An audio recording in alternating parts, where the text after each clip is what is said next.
Selamat pagi Bapak Ibu Saudara yang kekasih. Kita berjumpa lagi dalam kasih Tuhan. Pada pagi hari ini kita akan mengawali dengan memuji, memuliakan nama Tuhan dan juga mendengarkan renungan singkat. Mari kita memuji Tuhan.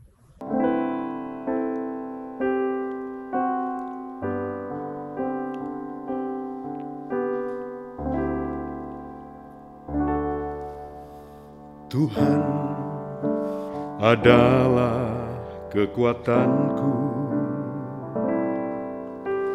bersama Dia ku tak akan goyah. Ku kan terbang tinggi bagai Raja Wali, melakukan perbuatan yang besar. Ku kan terbang tinggi bagai Raja Wali dan melayang tinggi dalam kemuliaannya. Biar bumi berguncang dan badai menerpa, ku kan terbang tinggi bersama Dia. Ku kan terbang tinggi bagai Raja Wali dan melayang tinggi dalam kemuliaannya. Biar bumi berguncang dan badai menerpa, ku kan terbang tinggi bersama Dia. Ku kan terbang tinggi bersama Dia. Ku kan terbang tinggi bersama Dia.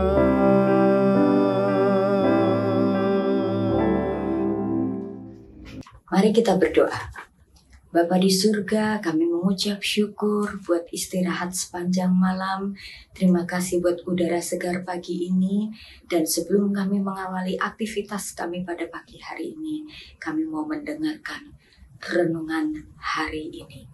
Mari Tuhan beri hikmat-Mu, kuasai kami dengan kuasa Roh Kudus-Mu. Berfirmanlah ya Tuhan, kami siap mendengar, kami sambut firman-Mu dengan penuh ucapan syukur dalam nama Tuhan Yesus Kristus.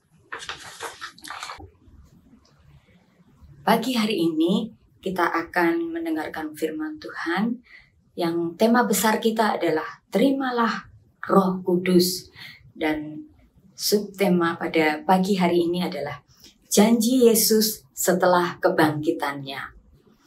Kita baca Yohanes 20 ayat 21 sampai 23. Demikian firman Tuhan. Maka kata Yesus sekali lagi, damai sejahtera bagi kamu, sama seperti Bapa mengutus aku, demikian juga sekarang aku mengutus kamu. Ayat 22, dan sesudah berkata demikian, Ia mengembusi mereka dan berkata, terimalah Roh Kudus. Jikalau kamu mengampuni dosa orang, dosanya diampuni. Dan jikalau kamu menyatakan dosa orang tetap ada, dosanya tetap ada. Jika kita membaca perikop Yohanes 20 ini, ayat 19, yang keseluruhan, ini berjudul Yesus menampakkan diri kepada murid-muridnya. Kita tahu bahwa setelah kematian Yesus di kayu salib, murid-murid tergoncang imannya. Mereka ada ketakutan. Mereka merasa takut, hidupnya dikuasai rasa takut.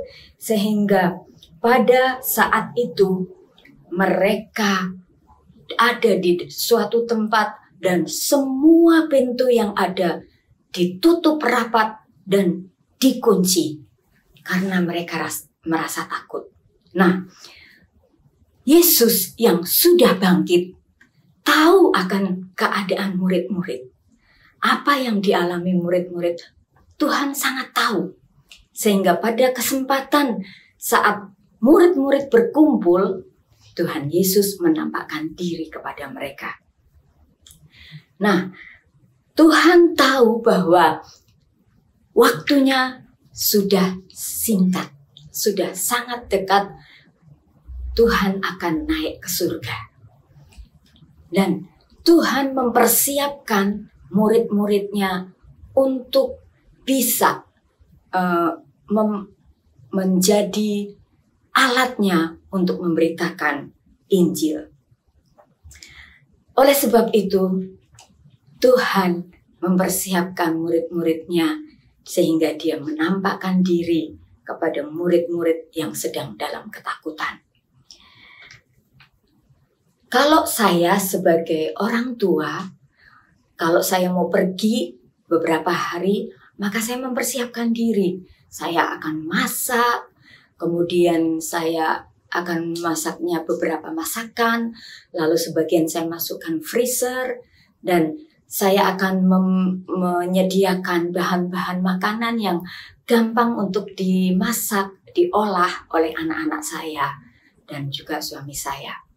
Oleh sebab itu saat saya pergi, anak-anak saya dan suami saya ada makanan, ada persediaan makanan yang bisa mereka santap.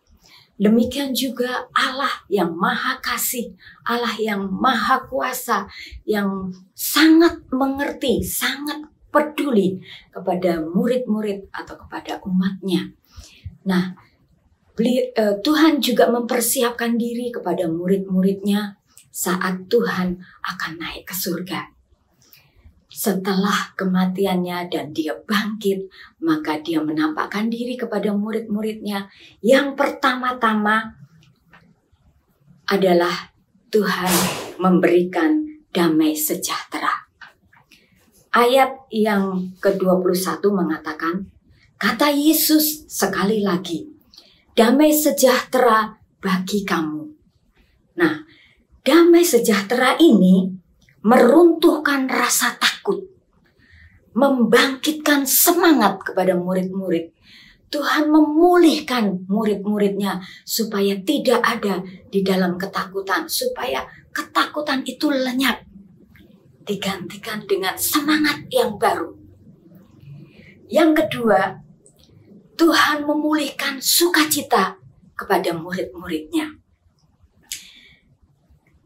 Sukacita ini menggantikan kesusahan, kesedihan, dan juga rasa takut yang menguasai murid-muridnya.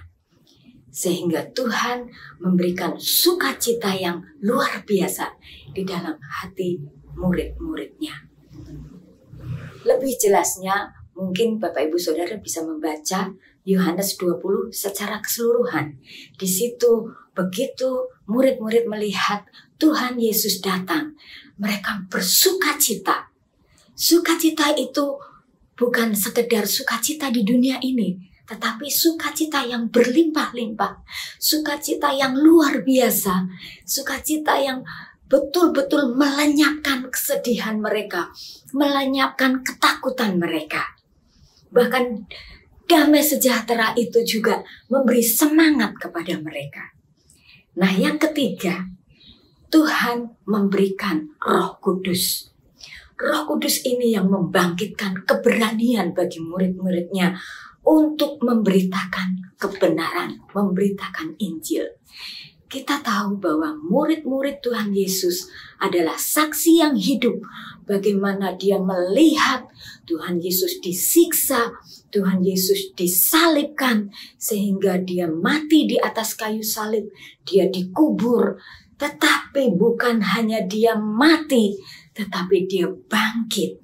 Dan saat dia bangkit, dia datang kepada murid-murid, dia memulihkan kehidupan rohani murid-muridnya sehingga murid-muridnya mendapatkan sukacita, mendapatkan damai sejahtera dan juga mendapatkan Roh Kudus, sehingga ini menjadi bekal, menjadi kekuatan atau membuat murid-muridnya bisa berani memberitakan kebenaran atau mengutarakan kebenaran yang sesungguhnya terjadi, dan ini menjangkau jiwa-jiwa sehingga saat mereka memberitakan Injil banyak jiwa-jiwa diselamatkan. Mari Bapak Ibu Saudara, biarlah kita tidak dikuasai oleh rasa takut, tidak dikuasai oleh kesedihan, kesusahan. Mungkin kita ada masalah, mungkin kita ada kesusahan, tetapi ingat bahwa kita memiliki Tuhan Yesus yang siap memulihkan sukacita kita, memberi semangat baru, memberi damai sejahtera, sehingga memampukan kita untuk melalui semuanya itu dalam hidup kita di dunia ini. Puji Tuhan. Mari kita berdoa. Bapa di surga, terima kasih buat kebenaran firman-Mu, buat damai sejahtera yang Engkau berikan kepada kami, bahkan sukacita, bahkan Roh Kudus-Mu yang memberi kekuatan baru, memberi semangat baru, memberi kesukaan yang luar biasa, sehingga melenyapkan rasa takut kami, melenyapkan kesedihan kami, membuat kami kuat menghadapi segala sesuatu di dunia ini. Terima kasih Tuhan, kami terus mengundang Engkau beserta dengan kami dalam kami melakukan aktivitas kami sepanjang hari ini dan dibuat berhasil oleh Tuhan. Terima kasih Tuhan, di dalam nama Tuhan Yesus Kristus kami mengucap syukur dan berdoa. Haleluya. Amin. Selamat pagi, selamat beraktivitas. Tuhan Yesus memberkati. Di dalam Yesus